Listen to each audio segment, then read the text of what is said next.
on to our next speaker, and he is a senior product designer at Monzo.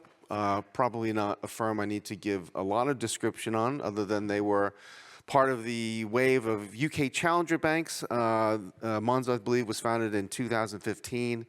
It now has something like 9.5 million customers, maybe more by now, and doing very well. I count myself, just out of curiosity, how many Monzo customers do we have in the room right now? So well, it looks like about roughly half. So still some work to do, Kiran. But we heard earlier as well about the challenges of taking customer data and research and insights and turning them into action. And at Monzo, they take that mission very seriously. And here to tell us more about how they are converting customer feedback into actionable insights is our next speaker, Kiran Jawanda. Kiran.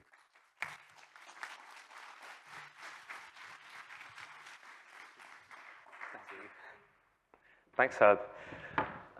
That's just to fact check a little bit. That's 11 million customers that we've reached recently. But you did get 2015 right. So we celebrated our 10th birthday recently. So thanks for the warm welcome, everyone. My name's Kiran, and today the title of my talk is Customer Feedback is Still King. And I guess when I wrote this title and the general presentation, my thinking was, as we even seeing today with a lot of presentations on AI, as companies, as individual contributors, we start chasing the next new thing. And rightly so. AI especially has the potential to change the way that we work quite drastically. However, understanding how our customers interact with our products day to day is a fundamental, and we shouldn't lose sight of that as we work. So, yes, that's my title. And over the course of today, I'll talk generally about how us as designers and product managers, other members, other disciplines, how we do user research, how we do it slightly differently at Monzo, and if you like what you hear at the end, I'll talk a little bit about how you can maybe do this at your businesses. I also appreciate this is the last talk before lunch. I am very much standing in your way, but I hope it is going to be engaging. Just bear with me for just a little bit longer. And a little bit about me. So we've heard a little bit about Monzo. I've been there for a year, and I've worked generally in fintech for like 10 plus years. Lucky enough to work at other companies like Dojo and WellPay, but I won't spend that much time on me. I want to talk more about research and customers. So apologies to the user researchers in the room. This is a very watered down sort of summary of different practices. So, but I want to get to the sort of like good stuff at the end. So there's different ways that we interact with customers as a discipline. We form research at the beginning. What we're trying to do is understand customer pain points. Maybe there's an assumption in the team that we want to validate. Maybe there's stakeholders that seen a competitor do something, and we want to see if we as a company can win in that space as well. And these early bits of research and interacting with customers allows us to basically move to the next stage with confidence. Is this an area we can win as a company? Is this a customer pain point? Can we validate that customer need? And from this stage, you might do further concept testing, you might do more research. There's lots and lots of different steps that can go through, and you might start ideating and creating user experiences, user interfaces, and you'll get to this stage. And even the most research-averse company is doing usability testing because they know that they've got their blinkers on when they're in their workplace. They know a lot about the product, but do our customers? So that's why usability testing is probably the one that most of us in this room have done. We might not have done that research at the beginning. We might not be interacting with our customers day to day, but we'll do some usability testing. And again, it's about proceeding to the next stage with confidence. Do users understand what is put in front of them? Can they move through it easily? Can we launch with confidence? So again, it allows you to proceed to the next stage. And the next stage is usually launch. And I've definitely been there at a company or several companies where the MVP that you're launching is so lightweight that it's going to take 7 more iterations to meet the customer need that you first identified, or you're so busy that you're already on to the next project and you've stopped thinking about how to actually make that piece of work that you did a success. And it's really important to understand that. And I used to theorize, like, okay, if I got to spend time with customers now, what would I want to do? Some certain roles allow you to spend time with a customer and shadow them, and that's really great. I've been able to shadow sales team members, things like that, which is great. There's also product analytics that you can make sure your product is tagged in the right way so you can understand certain metrics, but that's only half the picture. And actually, speaking to customers adds that color to those numbers. And I've got a couple of examples to kind of talk about how that the numbers don't always match what the user experience is. So recently I was going on holiday. This is probably a picture you're all familiar with, turning up to the airport for the first of a very many series of queues that you're going to go through that day. And I was really excited. I was going to go on holiday. And I stood in that queue for half an hour and it didn't move. And the reason was there was one economy desk for me and other customers there, but there were 7 or 8 members of staff for business that were doing nothing and having a good time. There is an inherent understanding that if you pay more, you should get a better experience. I understand that. But in that moment, I felt small. I felt insignificant, like the company doesn't care about me. And while I did eventually check in, and their metrics probably say, Kiran checked in, check, all good. Kiran checked in a bit late, that's probably his fault. There's no understanding of the actual experience I felt that day, which was, like I said, I felt quite small and insignificant. Conversely, I had a really good experience recently at a restaurant with some friends. There were 6 of us. And I ordered something, and the waitress said, that dish only comes with 5 pieces. Would you like to make it 6? And immediately I felt really special. I felt like they were doing something just for me. And I was able to give that feedback to her straight away. And she was able to go away, and not only does she know that she made a difference to a customer, but she can continue working in that way. And she's got that feedback. So my point so far is customer feedback can come in different forms. It can be small or massive bits of feedback. It can be positive or negative. It can be in the moment, like visceral feedback, or it can come much later, more considered. And all forms of it are really important when you're building your products.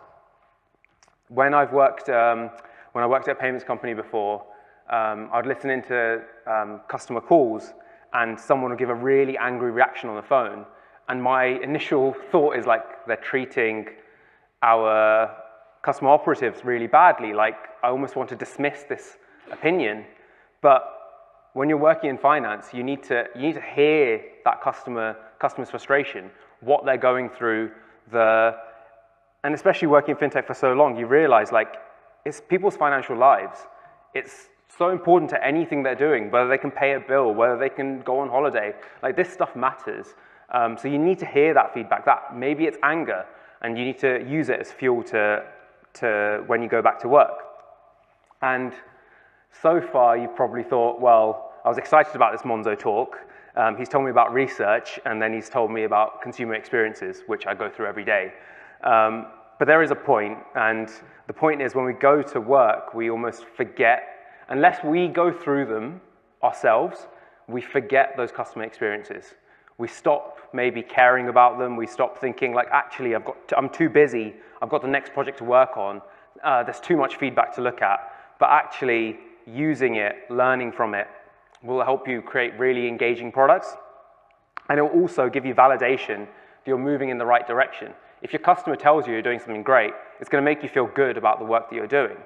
And that's what happens when we're working at Monzo. So the things that we do differently, so we do more upfront research to help create the strategy and vision. Of course, we do usability testing. But one thing that I was really happy to learn when I joined and what we do is a couple of things. One is launching a lot of our products as a pilot. So we launched to a smaller subset of users and understand, is this meeting like customer needs? Are pain points being resolved? Like that sort of thing. And then we can launch to a larger cohort. But the other thing we do is that we embed feedback throughout the journey. So it's not just like it happened to me at the weekend when I was on a trading app, where you go through a successful journey in the app and they say, do you want to leave us a review? That's just fishing for a good review. We embed it through different areas of the app, so we make sure that we get a really balanced view, positive and negative, of different experiences a customer's having. And I'll go through a couple of examples now. So at Monzo, I work on a couple of different products. One of them is loans, another one is overdrafts, but the one that I spend a lot of time on is our credit tracking product. So some of you may use it, some of you may not. So it's a tool where you can track your different credit scores, whether it's TransUnion, Experian, or Equifax. You can understand how you can improve these scores. It's something that's important to a lot of customers as they get mortgage ready or they want to get access to borrowing. And we do that through the product. So how do we collect feedback? We have the form at the bottom of the homepage of this product that allows you, if a customer wants to leave us, doesn't want to track these scores anymore, we collect a bit of customer sentiment. They can also give us just verbatim feedback. So we say, help us improve credit insights.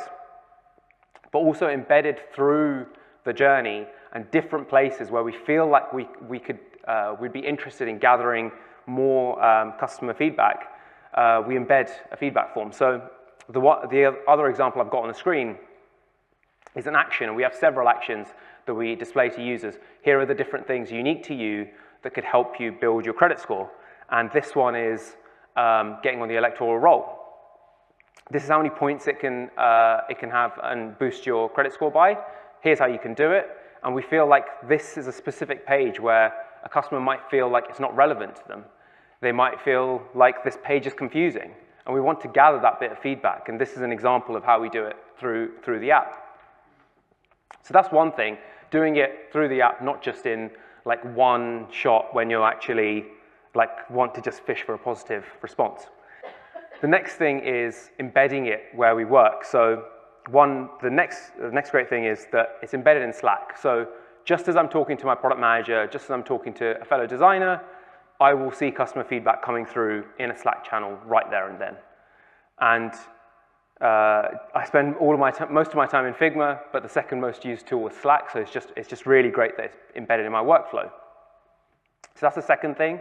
And the third thing is a design system. So we have a comprehensive design system at Monzo, and that allows me to be fast, but it also allows our engineers to act really quickly as well.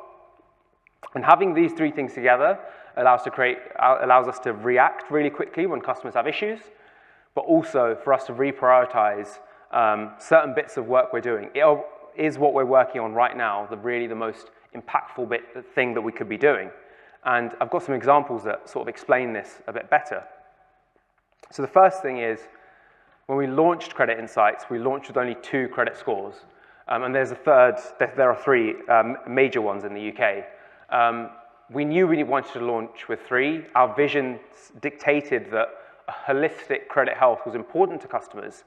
But because it was a wider Monzo launch, we weren't able to get it all lined up, so we just launched with 2. So we knew we wanted to add that third one in. And in that channel, we're getting feedback. We're getting feedback from customers that, yes, we want that experience score. We're not specifically asking them, would you find value from having a third score in the app? They are telling us. They are telling us not only that they want it, they're telling us about the value prop, they're telling us willingness to pay, all these other bits of interesting feedback that we could then go and maybe do more research on, or maybe actually just get validation that, yeah, we need to build that third score in.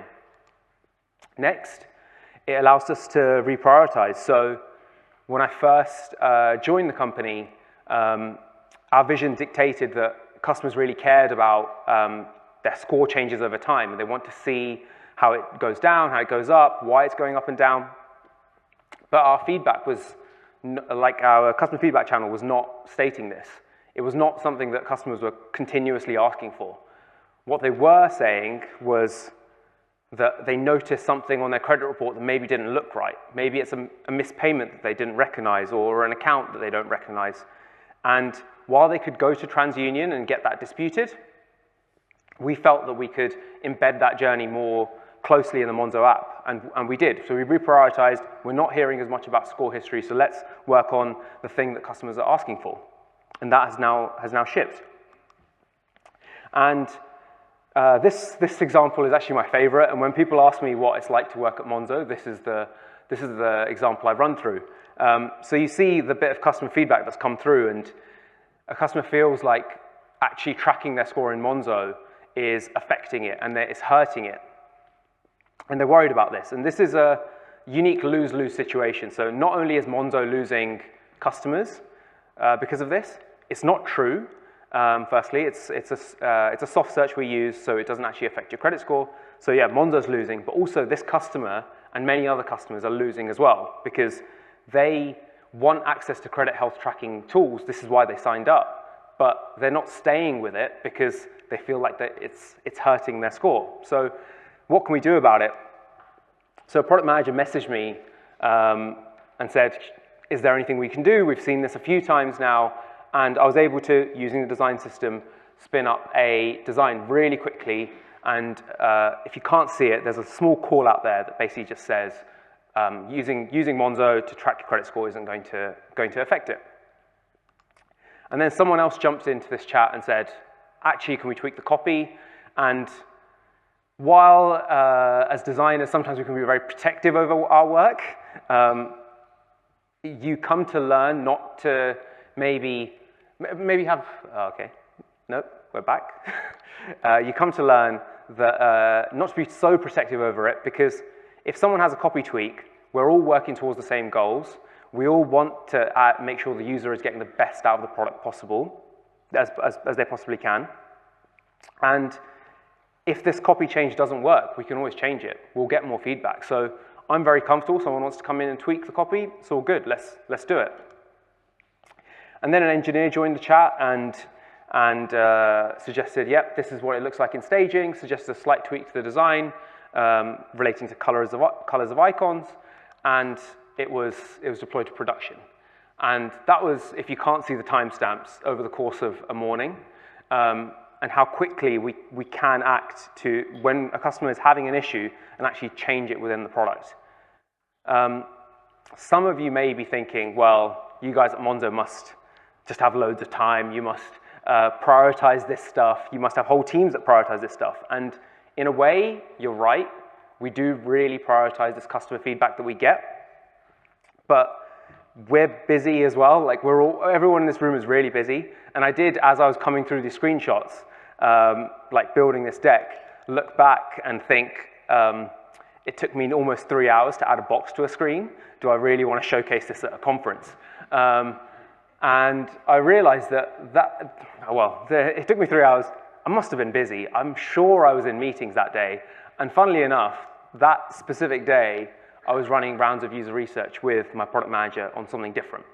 So it shows that if you prioritize this, you can build it in around your processes. And if it's in your workflow, like it's in Slack for us, you can dip in and out of it really, really quickly and easily. I don't think I've got long left, so few more things that I want to cover. One of them is a reminder and validation that we're moving in the right direction. This feedback enables us to do. So one is sometimes a product manager and I will have a meeting, like the score history that I talked to you about earlier, and we'll say, should we bring it back? We're hearing a bit of customer feedback, and as we're in that meeting, we'll get this feedback, and it just reminds us, yep, we're doing the right thing, it's all good, let's do it. And the other thing is, you get lots of positive feedback as well, and especially, like I said at the beginning, when it comes to people's financial lives, knowing that you're making a difference really just helps you feel happy about the work that you're doing, but also excited about the next piece of work that you're going to do. However, there are still areas we could improve.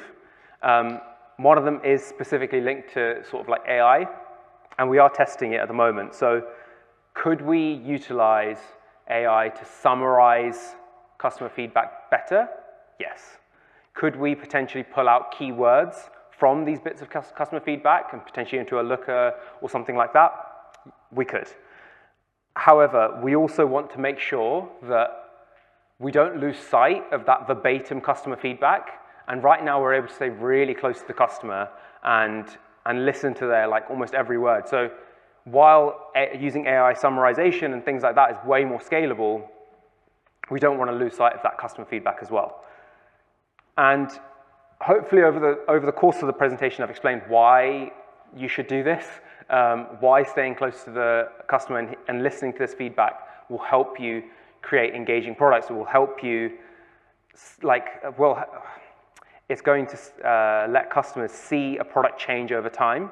They're going to give a bit of feedback and they're going to see it change. Maybe it's over the course of a morning, maybe it's over the course of 3 months, but it's going to see that they're going to see a change over time, and that's a way to keep customer engagement really high.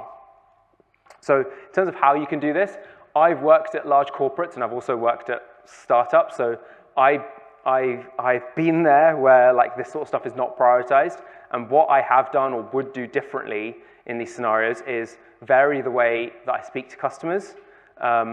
You should do user research. You do usability testing, but also in-life feedback is really important. Stakeholders sometimes say things like you should ship and learn. We should have a bias to shipping, like launch and learn, those sort of things. Question them on how exactly you're going to learn. Like what are the channels where we're going to access that customer feedback and sentiment? It shouldn't just be on product analytics. The next thing is assess the options on how to get this feedback. Potentially, you've got a treasure trove of feedback that you're sitting on in the operations team. A lot of companies are. But also, potentially you've got third-party integrations with Intercom or something like that that you could utilize to gather that customer sentiment. Next is embed the process where you work. I was lucky enough that it's embedded in Slack, but maybe you can't do that. Maybe it needs to be lo-fi to start with. Maybe it needs to be 15 minutes in your calendar on a Friday afternoon, so it's in your workflow for you to look at that feedback. So just embed it in your processes.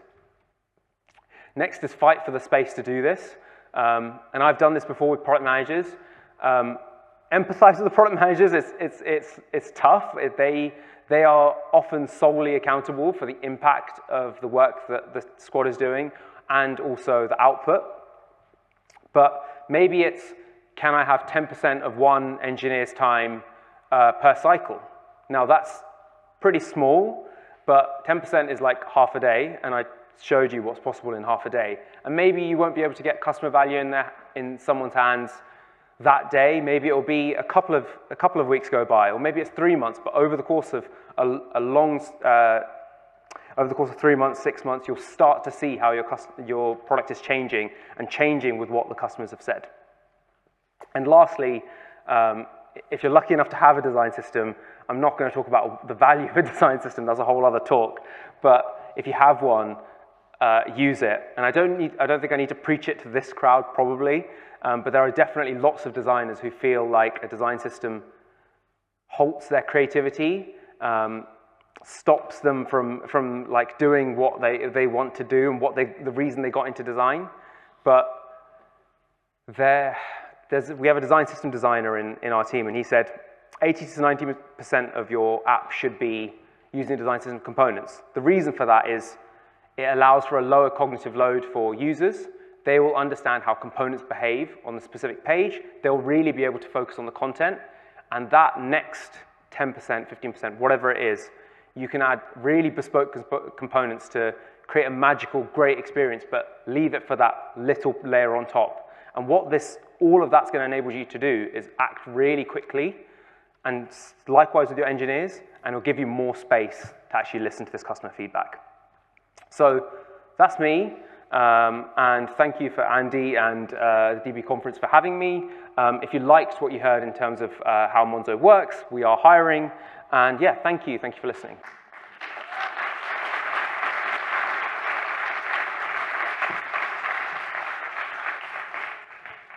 That was terrific. Thank you so much. But first of all, you know your phone there. Is it Kiran Jawanda? Yes. Okay, cool. Is it That is, Indian? that is a great pronunciation on first try. That's, Oh, good. Thank you. Yes. Yeah. I've been warming you up while I've been on the stage.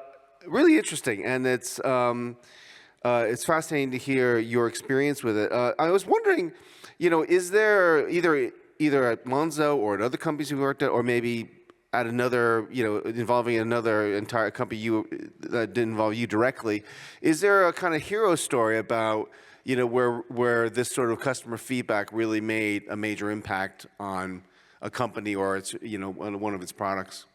I would say that the hero story is probably Monzo in general. This is not something, Okay. while we do this in my specific team, this is something that's embedded as a process through the whole company. Each team, as they launch, as they iterate, they are listening to this customer feedback, and it's helping us increase the number of customers, like we talked about at the beginning. Herb thought it was 9.5, we've got 11, because customers seeing this sort of change in front of their eyes and seeing us build more engaging products. So that's the thing I would say is the hero of this. Cool. So for Monzo, that a real differentiator, and as I said, you're talking the talk and walking the walk, is really aggressively embedding customer feedback into the future of the products. So oppositely, does that mean that most companies are more or less ignoring customer feedback, would you say? I mean, I realize you haven't surveyed every single company out there, but in your experience. We know the value of seeing our users use it. Like Miriam talked earlier about seeing her product out in the world and seeing how it's being interacted with and how it was really, really great. But when you come to, like I said, I've worked in some companies where you launch something and you're already on to the next thing. Or a sales team has said, oh, actually, we need this feature by this conference. So you're already working on the next thing and you're not prioritizing, making sure what you built was a success and it is meeting the customer needs. Maybe it's just you're copying a competitor, all those sort of things. But that time is not spent on actually seeing the in-life customer experience. It is in certain moments, but in these larger companies, it's almost forgotten. Okay, interesting. Well, it pertains to one of the questions here, which is around, it sounds to me in those situations that while there may be customer feedback, whatever management decides to be the focus becomes the focus, and the customer feedback stuff kind of just gets forgotten. So, internally, I'm sure you have both, obviously, a steady flow of customer feedback. I'm sure you have strong opinions by management as well, whether it be above or below or, sideways. I guess one of the questions was, how do you balance the two, both in terms of internally generated effect, I guess, in a sense, product feedback and obviously the stuff coming from the outside? That's a really good question. In your company and same at Monzo, you have lots of thought leaders. You have lots of people with lots of experience in the space that you're working. They know a lot. They live and breathe it. They probably do lots of market research, all these sort of things. So they have a lot of knowledge of this space, and that shouldn't be discounted. But customers are also experiencing it every day. So it's figuring out and balancing the two. It works different in different projects. So what I'd say is, a researcher said to me recently that you can't argue with the customer. Yeah. So if a stakeholder is saying, and this has happened to me as a designer, is like, no, we should work on this, and sometimes they're right. As a sole designer, it's hard to argue. But if you're backed by customer feedback, if you hear it from the voice of the customer and you see it multiple times, it's harder to argue that should maybe be reprioritized as something that's really important to work on next. Okay. Well, I guess it sounds like there's potentially a couple things in the culture so one, having a culture that is, if you will, sensitized towards customer feedback. I guess the other thing as well, that I remember in various corporate situations, there were times that certain people were better at being able to, in a sense, dramatize the customer feedback we were getting. Sometimes it might be a recording of a call into a call center, and then we would all hear it and hear the rage and the expletives and whatnot and things like that. Is that something that, because it sounds like what you're saying is that depending on, while there is a general sensitivity towards customer feedback, you're all still humans, and you'll have cases where ultimately someone says the customer's wrong, I guess, or it's easier to say it to, what I would say is that it's easier to say it to a single designer. It's easier to say it when it's like one bit of feedback that's maybe come through the channel, or maybe it's a customer operations call. Yeah. But when you're seeing these like larger subsets, that's not something that you can really argue with. And that's when you need to start thinking about Interesting. Yeah. So to some extent, by being able to better organize the customer feedback into presentable, digestible thing for management, when you have, I don't know, 1,000 customers saying exactly the same thing, it's kind of like, okay, well, we kind of can't ignore this, can we, sort of thing. Absolutely. That's interesting. Okay, I'm just going to read, so some of the top upvoted ones here. A few years ago, Monzo launched Plus and Premium, later pulling them and relaunching them as Perks and Max. What did the design and research team learn from that experience? I knew that I'd get questions about wider Monzo that I wouldn't necessarily know the answer to. But generally, from what I know, Plus and Premium were relaunched as Perks Extra and Max because we saw an opportunity in the market to serve customer needs. Our customers cared more around insurance and other things that are part of it. Our Plus and Premium credit tracker was really lightweight, in the sense that it basically just said, like, here's your credit score sort of thing. Whereas we saw an opportunity to really help customers and help them understand their credit health, help them understand how to improve it, and really provide that richer experience within the app. So I can't speak to exactly like how much better it's been and those sort of things, but because I wasn't here. The Perks Extra and Match launched about April last year. So I've not been through that whole journey, unfortunately. Okay. Well, the next question, did the change to the credit offboarding screen have any measurable impact on reducing cancellations? Great question, because I forgot to say that. We never saw that bit of feedback again. And that's just, makes you feel good about the work that you did, especially when it's over the course of a couple of hours. To never see that feedback again is good for Monzo. We're not losing customers, but it's good for the customer because they are then continuing to get access to credit health building tools. Okay. Next question is, how many people actually interact with your feedback tools? And do you have any targets around that?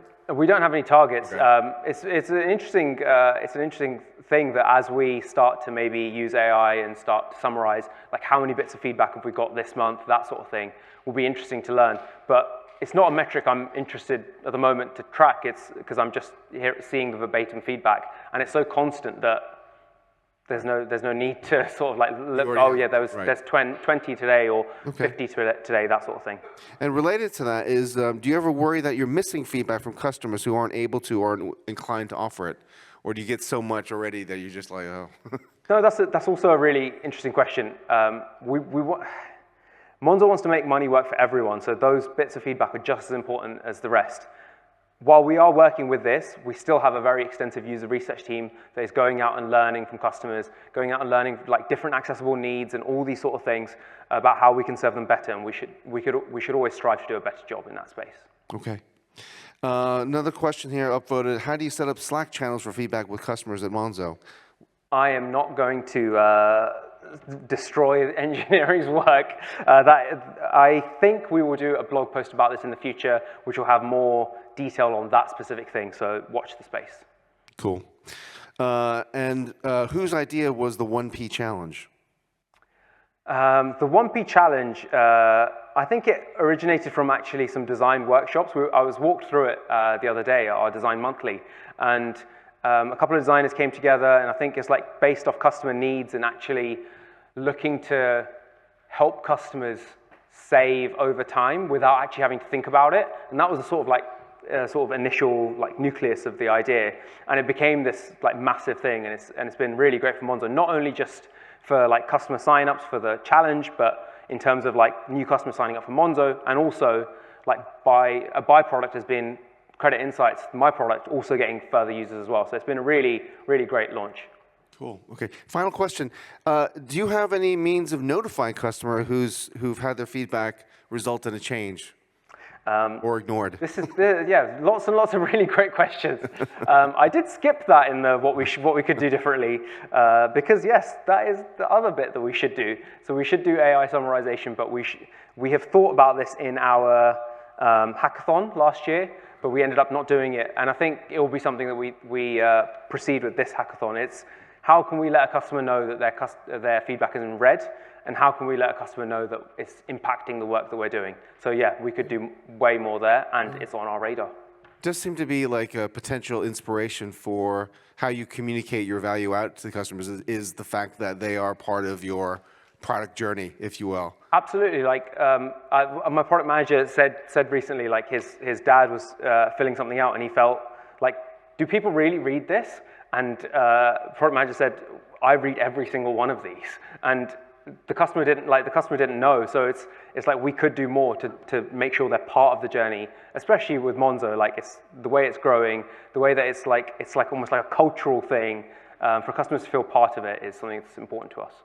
Yeah, no, I mean, it'd be great to be able to respond to every single one, or I guess all the ones that you can't do. Sometimes explaining why you can't do it is just, well, quite long. It can be quite long. The problem is actually when they then reply back again, and you're like, it could take forever. But to start with, maybe it's just making sure that it's read and received, so that the customer understands that.